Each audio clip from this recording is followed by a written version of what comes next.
Good evening, Blues. It's 4 minutes past 5 on Monday, Tuesday. What day is it today? Completely lost count. Monday. It's Monday. Thank God for that. Right, great stuff. How is everybody? Hope everyone is all right. Daniel, Amy, Happy New Year. Happy New Year. Permanent smiles on our faces, being City fans, of course. Oof, don't know what about. Oh, pal, it's been a brilliant couple of days. If you don't have Twitter, the last 3 days has been a prime example of why everyone needs to join Twitter, and the wind-up that's been happening between City and Arsenal, City and United, City and Liverpool, City and Chelsea has been absolutely sublime. All the rival fans are losing their you-know-what, left, right and centre, and the meltdown is tremendous, absolutely tremendous. Whatever happens from here, if City go on to win the league, brilliant. If we don't go on in the league, this last couple of weeks has just been worth it, just to see them all just crashing around and clutching at straws. And, you know, there's been so much hatred towards City and oil money, City cheats, blah, blah, blah, blah, blah. It's like those clubs are cleaner than whiter than white. It's rubbish. It's absolutely ridiculous. You know, the level of hatred we saw towards Bernardo Silva. Granted, he did kick the ball away, which was one of my moments of the game. But when Rodri scored, that was sublime, wasn't it? When he slid into the corner. Amy? What was your? I'm assuming you both watched the game. Amy, what did you think of Rodri's last minute winner? Did drink go over your house as well as mine? Well, we were going on a walk, so I had it on my phone. And I was like walking around and the signal kept going. And I was like, no. Oh, no. And it came back just in time and I saw it and I was I think everyone looked at me and they were like, what are you doing? Like, people like walking past it. Okay. But no, it was... Good evening, Blues. The celebration made it though. 100% made it. Absolutely sublime. Dan, where did you watch it, pal? Watched it in bed. I woke up 10 minutes before. A very, very sore head, but that's my excuse. You see, I don't do these nice walks. I stay where the internet is and where it's nice and warm at the same time. Oh, I get enough abuse from people when I I walk out probably would have done the same. In terms of the game, I'm probably going to be an unpopular opinion here. We didn't deserve to win that. Yeah, let's jump straight into the meat and veg of it. I think we have to agree that I think we were quite lucky to come away with a point. It's those types of games that makes champions. I think we all have to agree. If that penalty decision against Arsenal, where our goalkeeper went in for a challenge, was against us, I'd be fuming. I would be absolutely fuming. But we have had decisions in the past. I look at it from one angle, it looks like Ederson got the ball. I look at it from the other angle, it looks like Odegaard, I think it was, stamps on Ederson's foot. So I'm just so happy that it didn't revert back to giving a penalty for it. What's your thoughts on it, Amy? Do you have an opinion on it? Quite an unpopular opinion, but I don't think the referee's got anything wrong at all against Arsenal. I think from most angles, he steps on Ederson's foot, so he can never make the ball. If his foot's been stepped on, he can't make the ball. Yeah. And then our penalty, I mean, it's obviously a penalty. I don't really know what the fuss over that was. Like, he clips his knee first and then pulls his shirt. So, because everyone was like, oh, he's diving, he's going down anyway. But it's because he clips his knee. That's why he's going down. And us especially, we've learned you sort of have to go down, because Foden's had 2 stone walls not given because he doesn't go down. So you have to nowadays. You have to go down. And then the red card. That's just obvious, really, wasn't it? Oh, the red card was cast iron. What a stupid boy for doing that. And Arteta's got to be calling him that as well. Silly boy for doing that. I can't get people's beef with Bernardo's penalty. I really can't. It's not like this is the first time that's happened where a player's gone down to get a penalty in those circumstances. This happens on a regular basis. If he would have stayed on his feet and gone, ref, what about, is that a penalty? The ref would have gone, no, played on, carried on. But you look at the speed he's running and the direction he's running at. Firstly, again, he takes his leg down, great, and then he's pulling him at the same time. Does he want him to stay on his feet? There's 2 mistakes there to the defender. And Arsenal fans think they're cheating out of that. Do me a favour. Come on, guys. Odegaard was diving for their one as well. They just didn't get it. So I don't really know what they're complaining about. Well, the thing with that one, I think this has all been stirred up by the absolutely shocking BT commentary. Honestly, I would listen to Amazon commentary every day. There's Ali McCoy and a few other people. Amazon is above and beyond the best for me. So underrated, Ali McCoy. Massively. Fair. But Steve McManaman it's almost as if we didn't pay him 100 grand a week or whatever he played when he came from Real Madrid. And he's so biased. He's every one of them. Jake Humphrey, and who was the other guy on with McManaman? Who was the commentator? I can't remember. But it was just like every time Arsenal got the ball and they were advancing forward, you could just hear him, this absolute fantasticness about them going forward and going to score. It's all getting great. And all of a sudden, City get the ball back and we're on the charge. It's like, oh, here comes City again. It's like, it almost, at the end of the game, it got a feeling that they were trying to make more of a stir about that game, about those decisions, than actually was warranted and what was needed. I don't know how you guys felt about that.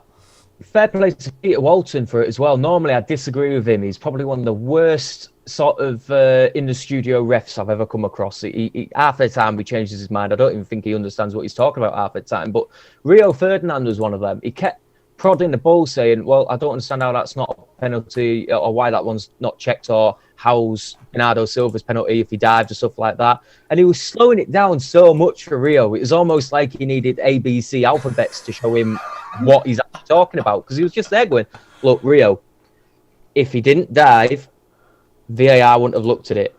He was clipped, his shirt was pulled, the shirt pulling was clear contact in the penalty box. That was what the clear contact that VAR need to overrule something. It's there. Everybody saw the shirt pulling. The dive, yes, it was a dive. I'll hold my hands up, it was a dive. But like Amy said, how many times has Phil Foden stayed on his feet and not won a penalty that should have been a penalty? If Phil Foden went down on those, I think it was about 2 or 3 at the beginning of the season that he could have gone down easily, stonewall penalties, but he stayed up and got nothing. That was a blatant penalty. Odegaard one was a 50-50, but Peter Walton, he just summed it up perfectly. The shirt pull was the clear contact. You shirt pull anywhere else on the pitch, any counter-attack from any team, you pull the opposition shirt, stop them from moving forward, that's a foul. And if it's near to the end of the game, it's also a yellow card. Definite penalty, no doubt about it. I don't understand why people really are that confused about it. It almost seemed as if the commentators were trying to pick apart what Walton was saying, just for making the a story out of nothing. Exactly, yeah, just like, well, he's the ex-referee. That's his job to commentate on this, and you still have a problem with it. Then you have to look in the mirror, guys, because the problem's obviously you. It's the same thing with Talk Sport this morning. Danny God, Murphy, I can't stand. Talk Sport, do you? God damn it. I do like some of the punditry about it. I can't stand Simon Jordan's best of thing, especially when he talks about City, but some of the stuff he comes up with. But this time, I was actually agreeing with Danny Murphy on about Rodri's celebration. Apparently, if Rodri didn't do that, it wouldn't have condoned the fans throwing bottles and stuff like that. And apparently, he enticed it all and stuff like that. And Danny Murphy was like, well, it's the heat of the game. You scored a last-minute winner to win your team the game. Football is football. How the hell does that give any fan the God-given right to start shouting abuse at somebody? What, just because they get paid hundreds of thousands of pounds a week?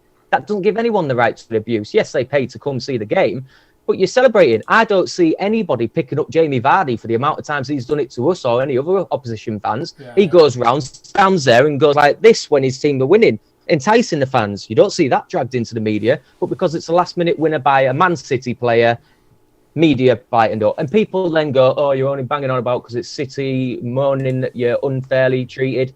It's there to see. We'll keep doing it if we have to. We don't care if we're the minority that's having abuse. It's a fair game. We won it. We're 10 points clear. Up yours. Can you imagine being Rodri and scoring that last-minute goal on the Adrian? You could see his face. It was so passionate. And the best thing about him scoring, one of the best things, obviously apart from the 3 points, was when he couldn't get his shirt off, and Mahrez had to help him take his shirt off. Everyone needs a friend like Raheem Mahrez. And good luck in the African Cup of Nations. He's gone today, hasn't he? Good luck, lad. Yeah. Did you see about the BT commentators? They were saying how the first yellow for Gabriel was for scuffing the spot. And I watched Match of the Day after, and it wasn't. He got away with scuffing the penalty spot. It was actually because he went up to the ref and started having a go about who knows what. And they said so many times it was for. So he should have had three yellows. This is BT stoking the fire. Literally, I know it's 5 o'clock. I probably shouldn't swear, but they were hit-shearing, weren't they? Massively amounts of hit-shearing. But the what I really enjoyed Match of the Day. I genuinely enjoyed the commentary and the talk about it afterwards. Even Ian Wright was all right, which I wasn't expecting. And somebody put a comment, or somebody posted a comment on Twitter to Gary Lineker saying, "Perfect commentary, that was fantastic. You and the team did really well. Great analysis of that, a fair analysis of that, etc., etc." And then he replied on Twitter saying something like, "Well, we had more time to watch the game and digest it." But BT have got TVs. They've got the replays. They see the game. BT have been like this for as long as I can remember. Always wanting to stoke the fire against City, and I can't work out why I still watch it on BT. It does. I'd rather listen to it on the Manchester radio. Put it this way, though. BT have got Michael Owen as a pundit. If you're watching anything with Michael Owen as a pundit, you're not really worth your gravy, let's be honest. How much money must they spend on Michael Owen? It absolutely sickens me. It's just some of the stuff that comes out. If the ball goes in between the posts, it's a goal. Someone's put on Facebook that we think we robbed Arsenal. I don't think we robbed them. I don't think we robbed them at all. I think we were very lucky not to give them a penalty. I thought we're going to go into individual performances that I want to highlight in a bit, but I'm going to look at the stats of the game. If you look at the stats of the game and see the result, you don't see that City robbed Arsenal one little bit. 29% possession against 71 for City. City had 15 shots compared to 7 for Arsenal. 2 shots each on target. Goals and what was the one? Did Ederson save one for the other shot on target? I can't remember which one that was now. Did you two? I can't remember that. Oh, I think one was because it rebounded to Martinelli and he missed a pretty much open goal. That was definitely not on target. How is it? What did you see? People were saying that the ref got in his way for that. Oh, here we go again. Was that BT saying that? Probably. No, it's true though, isn't it? Because somebody put a picture on of the run the lad would have made if the referee wasn't there. And it's like, well, he's still getting paid. This lad's still getting paid between 50 and 100 grand a week. Surely stepping a foot to the left and taking another shot is not going to make much difference. Anyway. There was a game the other midweek. The ref took a player out and nothing happened from that. So I think it was a Brighton game. Proper just shoulder barging. Oh, I saw that. Yeah, I saw that. And here's another stat for you. People saying City making tactical fouls, etc., etc., etc. City made 5 fouls compared to Arsenal's 13. So don't start bringing this tactical foul stuff just because we can do it better and get away with it. I'm really frustrated. I kind of like Arsenal a little bit, but there's been a rivalry built up after this game. I think we're not going to play them again, are we? Unless we play them in the cup, I would think. I think that's it. We played them twice now, haven't we? I mean, the next game we're going to play against next season is going to be really built up. I just really hope it's not on BT. Really hope it's not on BT. I'm sorry for anyone that actually does enjoy listening to BT, but I don't know many Blues that enjoy BT. In fact, I don't know any football fans that enjoy BT commentary. Yeah. Anyway, who was your man of the match, guys? Dan, who first? Who was your man of the match? I don't care if he was shocking throughout the rest of the game or he was a legend. It has to be Rodri for me, hands down. Anybody shows that much passion, scores the winner. Have it. I mean, who would have thought a front two of Laporte and Rodri? Yeah. Win. What was he doing there, Laporte? What were they both doing there? He wanted to try one of the headers in the other direction, as opposed to going off the goal line, which we'll talk about in a moment. Amy, who was your man of the match? I mean, probably Ake, to be honest, because that clearance, I can't. When it went over Ederson, I was like, oh no. What has Laporte done? But that's as good as a goal, really, isn't it? I'm glad you mentioned Ake. Let's talk about him. Did you think he had a good first half? Or do you think that... I don't particularly think he had a good first half, and I rewatched the game again. And actually, they were doubling up on Ake. They knew Ake was the weak point in our defence, I think, and really going to town on him. I feel bad for him because he is out of position, though. And... I don't know. I think it's tough. He's played there before, though, hasn't he? Yeah, but I think he'd probably prefer centre back. True. But I don't think he noticeably did anything particularly wrong, to be honest. Like Laporte, very obviously heading it over Ederson. Honest. Did anybody else just like, no? What are you doing? That's a really rare mistake by him in that type of scenario, I think, as well.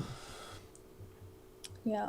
Dan, what's your thoughts on Ake's first half and obviously the save was tremendous. Crikey, John Stones-esque, wasn't it? I think throughout the whole game he was fairly content. He didn't really necessarily put a foot wrong, but he didn't really do anything to be in the limelight other than the goal line clearance.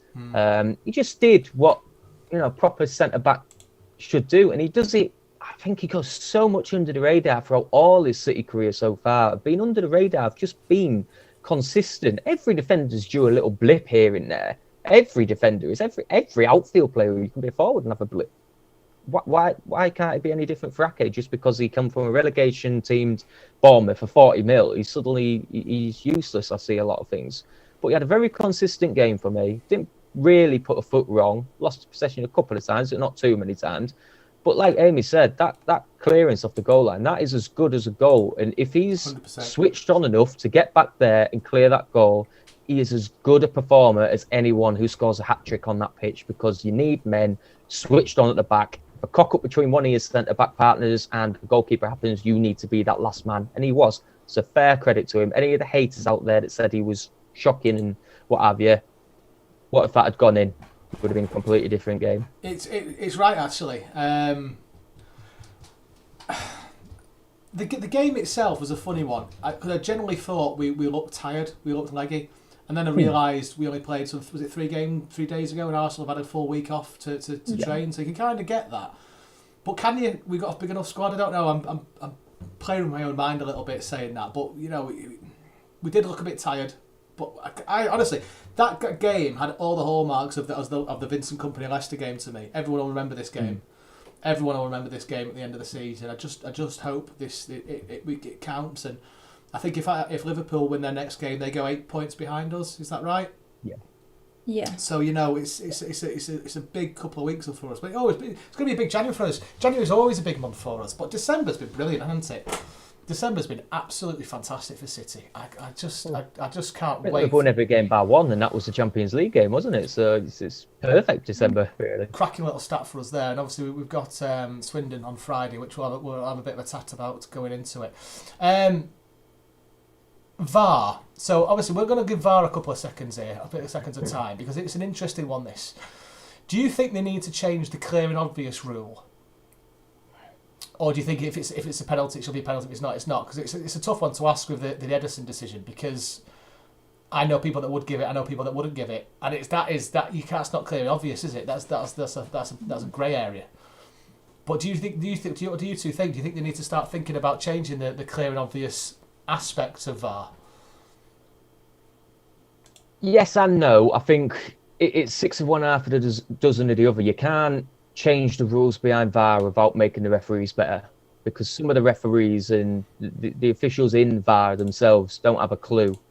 Yes, the rules will go a long way to help them, but there'll always be a moment in football, where it's left to opinion and personal view on the situation. I mean, go back, was it a couple of years ago when the ball went in the back of Sheffield United's net through the post, and the goal line technology didn't simulate a goal, and it was clearly over the line. VAR should have looked at that. Now they've changed that, but that had never happened before, and I think that will always continue to happen. You can always keep implementing, you can always keep changing, you can always try and improve, but there'll always be that point where you improve, and one day you'll actually make it worse at the same time. It's a tricky one for everyone, because there'll always be a set of fans that feel hard done by. It's tricky for the refs, because as soon as they're told to go look at the monitor, they're the hated people. That their mind has to be changed because they're being told to look at the monitor. The Ederson type of penalty, I don't think you can change the rules behind that without really doing anything major in the game, because you look at that, you could, like Tom, you said at the beginning, it was a foul in terms of Ederson brought Odegaard down, but at the same time, people would look at that and think Odegaard stood on Ederson, so he was never getting to the ball, like Amy said. I don't think there's a clear way you can implement a rule for that. Yeah, it's tough, whichever way you go. It's a fair point. Thank you very much to Andrew Murphy on Facebook. Martin Keown was the other commentator. What an absolute bellend he is. So I know some City Mr. Player Welfare himself. Oh, honestly, he's so. Some of the things he was coming out with were so like, how can you possibly sit there and say you've played football? How could you? That is the most unbiased thing. Oh, honestly, he did that 2 or 3 times. I'm kind of looking at myself thinking, what have we got to do here? Absolutely bonkers. Hey, hello to Nat Janou. Arsenal fans are crybabies. Yes, they are. And I tell you what, I've enjoyed every single minute of it. It's been absolutely fantastic. Our next game. Go on. Sorry, talking of crybabies, the only reason Arsenal didn't get out of that game is because their players lost their heads. That's the only reason. That they let everything, they let their crowd, if anything, did more hindrance to them than they did to us, because they're at the referee's throat every 2 seconds. If you just focus on their game, they would have either got a win or a draw out of that to just compose themselves. And that was highlighted with Gabriel's red card. If he'd kept his head, focused on getting a result out of this game, they would have easily done it. But hey, if that means we win the game, sod 'em. Yeah, absolutely. Shane Mullin on Facebook. I was trying to run through a couple of people here. Good lad. Wasn't a massive fan of Sterling. Thought he dipped out of a couple of tackles. Could have been better. Was that just the formation that we played? Do you think, or do you think Sterling had a bit of an off game? I don't think he had that. I don't think it was that bad. I think people get it in his head that he's bad, and then so anything he does wrong is like highlighted. Yeah, so there's just Ake. I think that's the same for Ake. Absolutely. Do you think we're missing Foden? Do you think when he's not playing, he's missing? Who's asked that? Martin Leach, how we doing? Martin, up you well, buddy? Are we missing Foden when he doesn't play? Missed that flare in midfield. Bernardo seems to have just dropped off just a hint, but I don't know if that's just because of the constant amount of games he's playing. But we always miss Foden when he don't play. He offers something that no other player. Foden when he don't play.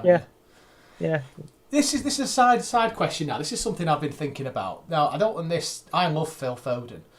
Do you think there's been 1 or 2 issues outside of football now where he could go on the straight path or the wrong path? I'm a bit worried about Phil, that he's making 2 or 3 wrong decisions in his personal life, or is it just because they're getting highlighted more because he is who he is? Do you think the papers and the media are highlighting Phil because of who he is and who he wants to be and who he was going to be for England and City? Or do you think he's starting to make 1 or 2 errors in his personal life or personal choices that he shouldn't really be doing in this level of where he's trying to be in his career? Amy, what do you think about that? I think it's probably not. I don't think Grealish helps it because he's got exactly the same sort of personal life. So now they're both together. I think the media are definitely going to focus on both of them more. So if one of them does something wrong, the other one sort of comes with it. I think Pep's the right manager for him, though, isn't he? Yeah, definitely. To sort it out. At least we've got the choice to drop him and punish him, whereas lots of managers, I think, would still play him. Did any of you two think about after the Arsenal game, are you really wanting Pep to have another season? It's hard, isn't it? We're gonna miss this type of football in a couple of years, guys, and everyone will be saying, "Oh, he should have stayed," and all the people that wanted him to go, There's always Stuart Pearce at West Ham. Was it 17 goals in that season? He would stick Ederson up front. He's got history for that. Hey, Ederson would score for him, though. That's the thing. I tell you, buddy would as well. Where are we up to now? Who was asking any other questions? Yeah, Phil and Grealish need to be paired off. It's the media comments. Media's coming onto it, aren't they? But they don't help themselves, sir. The media they do stoke the fire a lot with them too. And I think the comparisons with Gaza with Phil don't help because you do get under the radar comments such as he might go the same way as Gaza if he keeps this up. He's still young. I think he's still only 21, but he has been a pleb at the same time. I'm going to remain on the fence with it. He has been a pleb and he doesn't help himself, but the media has massively overrated both of it. Grealish, still peed off with him. I hate people that drink and drive, and he's never getting away with that one. But I thought he did change his lifestyle around up until this point. So it's still very young. They can easily come back from it. But what we need to not hear about them in the papers for the next 6 to 12 months. We need that consistency now of them two being out the radar. I've just seen some updated goal contributions for this season. Are you ready to have a quick run through of these? So we've got Kevin De Bruyne. A goal contribution is obviously scoring a goal or an assist. Kevin De Bruyne's on 8. Ilkay Gundogan and Bernardo Silva on 9. João Cancelo on 10. Sterling 12. Jesus 13. Phil Foden 13. And Riyad Mahrez leading the pile for City on 18 goal contributions. Are we going to miss him? Are we going to miss penalties? Where the hell he's become suddenly had penalty? He must have taken one of the worst penalties we've ever seen at Anfield a couple of years ago. Yeah. Now that penalty against Arsenal, he must have waited 3-4 minutes, and he had the ball kicked away twice. He had defenders in his ear. He had to wait. The referee stopped it briefly. He's still buried that perfectly. Where the hell he's come from? But I think we're going to miss his penalties. Is Sterling going to be the number 2 penalty taker, do you think? Or do you think anyone else is going to step up? After that one against Leicester, I think so. He's not gone bad either. Yeah. It's a nervous one, though, isn't it? You don't want anything... I don't know. Maybe let's just hope we just win games without penalties until he's back. How long is the African Cup of Nations? Is it 30 days? Do we know? I've not done any research about this. I probably should have done. Do we know how long it's for? Anyone on Facebook, Twitter, YouTube? Don't ask Tom Young, because he'll say it'll last until Mahrez wins the Ballon d'Or. He's right up for that as well, isn't he? Tom Young, one of our regular chatters. If you're listening, hiya Tom. He genuinely thinks Raheem Sterling. Bloody hell. I tell you, if Raheem Sterling wins, I generally don't think he has, Dan. I genuinely think Riyad Mahrez has more chance of winning it than Sterling. But it's a funny one, isn't it? Because I've never seen somebody so like, this is going to happen. This is happening. All right, Tom. All right, calm down, pal. Put your money where your mouth is, Fad. I hope you're listening, Tom, and I hope you come back, and I hope you do.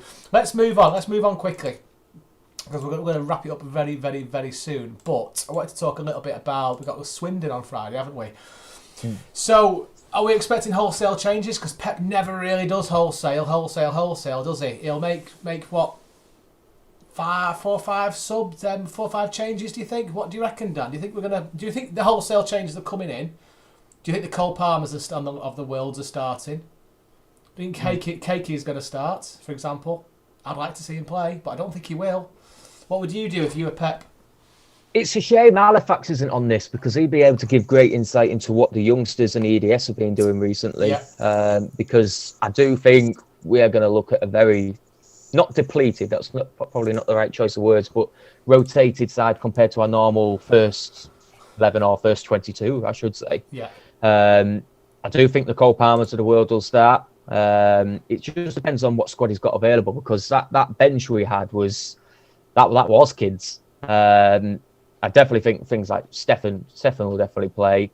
Keiki, I don't know. I don't know what he's been doing for the EDS. Like I say, Halifax would have been perfect for this one. Yeah, but, Keiki wasn't on the bench against Arsenal. Let me run through our bench and Arsenal. That might give you a bit of an insight to what's going to happen on Friday. Obviously, in number of shirts, Walker, Gundogan, Grealish, Stefan, Fernandinho, Shargas. I have no idea who Shargas is. And Bet, Palmer, and McAtee. Oh, so it wasn't all kids there. So there's a fair few kids there though, pal. You've got to be thinking. I'm going to try and Google who this Shargas is. I should know this. Dan would definitely know that, wouldn't he? 100% he would. I think we've got to be looking at the likes of Fernandinho starting. I think Grealish will start. I think Foden. Is Foden ill? Foden was ill, wasn't he? Do we think that was potential COVID and he's off there? What's the thoughts with that? Any ideas? I've just seen not fit. I didn't say anything about ill. Well, the City are doing that thing, aren't they, where if a player's got COVID, they're not announcing it as COVID due to player confidentiality. Right. So you kind of got to read between the lines with them saying unfit. So I'm hoping Foden starts. I'd love to see Palmer start. I'd love to see McAtee start. But to be fair, we could stick all those subs out as a team and still stick 1 or 2 regulars in, and still that'll give them a good game. He's still up fully back from injury yet. I know he's been making a return. Sure. He might just make it in time. I'm not 100%. I'm not sure. What about you, Amy? What do you think? Are you expecting wholesale changes? I think it's probably going to be pretty 50-50. I think it's going to be half first team and half kids. And I think the bench probably be mainly first team, just in case it goes horribly wrong. But I think Diaz could be on the bench. I think is he back now or is he still? Not sure. Again, it's another one, isn't it, where it's a bit. If he's back, I think he'll probably play. Ake, I assume, is going to play as well. Yeah, do you think Ake will play in centre back position? I think he'll play centre back. Zinchenko's back, yeah. Yeah, and then I think Palmer and McAtee will probably get a start. Let me just I've got the Premier League injury table in front of me. John Stones is a knock, 50 potential return the 15th of the 1st. That's the Chelsea game, so he definitely won't be playing against Swindon. We play Chelsea on the 15th, don't we? It's a week on Saturday, if I remember rightly, or a week on Sunday. Yeah, so Stones definitely isn't going to be playing against Swindon. Liam Delap, ankle injury, just ruled out, no return dates. Phil Foden, it is coronavirus. It has stayed on there, it's coronavirus. It's been ruled out for the next game, potentially. Yeah, ruled out for the next game. Zinchenko's been ruled out for the next game. It's got currently being assessed next to them. But if it's ruled out for the next game, I don't know what date I don't know how it works regards the date of transmission and all this type of stuff with tests and when they can actually play again. I'm a bit behind all that stuff. And obviously Mendy, who's definitely ruled out and definitely won't be playing again for City. I think we can all work that out, and we'll leave it as that before I get wound up about him. That Chagas, by the way, it's Keiki. I didn't realise that's his Brazilian name. His full name is Keiki da Silva Chagas, which I had no idea about because it just has Chagas on the programme, doesn't it? I didn't know that was his full name. Keiki sounds better. Keiki sounds better, doesn't it? Yeah. He's going to get a lot of stick with Chagas. To be fair, I've been called Keiki a lot in the last 4 weeks, and that's just the amount of food I've been eating. Christmas reference there for everybody. Right, okay, so yeah, Stones injured. So United have just kicked off as well. I think we can all safely say we hope United... Go on, Wolves! Sorry. Gotta remain impartial. Come on, give us your predictions for the Swindon game. This is a tough... Hang on. Doggo wants to say hello. Say hello. I don't think I Say even hello. got Say hello. What do you think, Penny? What's the score going to be? 5-0. Yeah, I agree with you. Go on. Dan. Are they League One? Yeah. Honestly, I should know more. I really don't know. I think they were relegated last year. I think they're League 2 again now. It's all right. One of the last League two. League Two. The team currently resides in EFL League 2, 4th tier of the English system. Right, okay, so it's got to be 5s, hasn't it? If it's not 5s, I'll be really disappointed. Yeah. Martin Leach has gone straight in for 2-1. Oh, God, I hope not. Shane Mullen, 2-0. Do you think so? Do you think it's going to be close? I think there'll be a lot of rotation. Cheltenham Town, didn't they go 1-0 up against us? No, it was 4-1. Was it 4-1? When was this? And we had to bring Foden came on and Diaz came on. Oh, I can't remember when it was. Or it was like we really struggled against them for a while. Was this like, this season? A couple of years ago, wasn't it? Yeah, 1 year, 2 years ago. Oh, I know which game you mean. A really, really tough game. It was Cheltenham. Cheltenham. Yeah, Cheltenham. I think we've got to assume that Swindon will be right up for this as well, won't they? They'll be absolutely chomping at the bit for this. Am I underselling Swindon a little bit? The 3 leagues below us, guys. We've got to be. Saying that depends what team we put out, of course, doesn't it? Yeah. I think that's what it comes down to. Depending what the full squad is. If we're struggling for 13, 14 first choice players. You heard me, but yeah, that shows our squad depth there. If we're struggling for that, I think we'll see a lot of kids, and maybe I think Stefan's a good one. So I think that's guaranteed we're gonna have a decent goalkeeper in, and maybe 4 max first choice players for me. But there's going to be a lot of rotations. So I won't put Swindon out. I think it'll be a tough game. It's at Swindon, isn't it? Yeah. So they'll let the grass grow. Yeah. They'll happily play mucky. Proper jumpers for goalpost territory, that, isn't it? I just worry about injuries in games like this because they're going to be. Yeah, they're going to be a lot tougher than the Premier League wusses, aren't they? So. Hey, well, a good thing for Swindon is there's no VAR. So yeah. Come on, I'm not going to have predictions from you. I'm going 5-0. Dan, tell me what's happening. Whoever said it on the page, I agree. 2-1. 2-1. Oh, come on, I think Amy. It'll be a very tight one. Amy, you don't look very happy with trying to give the decision on this. 4-1. 4-1. That's solid. Do you think we'll concede? Yeah. No, but I want to say yes to make it. Just in case. Right, on that note, we will love you and leave you. We'll do another show probably early next week, and we will catch everyone very soon. If either of you two anything want to add before we go, I should ask. I've got a couple of things. City related. Sort of. Oh, go on. This could be anything. Well, I'll round it up and just very quick. Come on, Wolves. 10 points. Mind the gap. Yes. There you go. I'm done. And in the words of Mikel Arteta, the best team in the history of the Premier League, Manchester City. Come on, boys. Great talking to you guys. See you soon.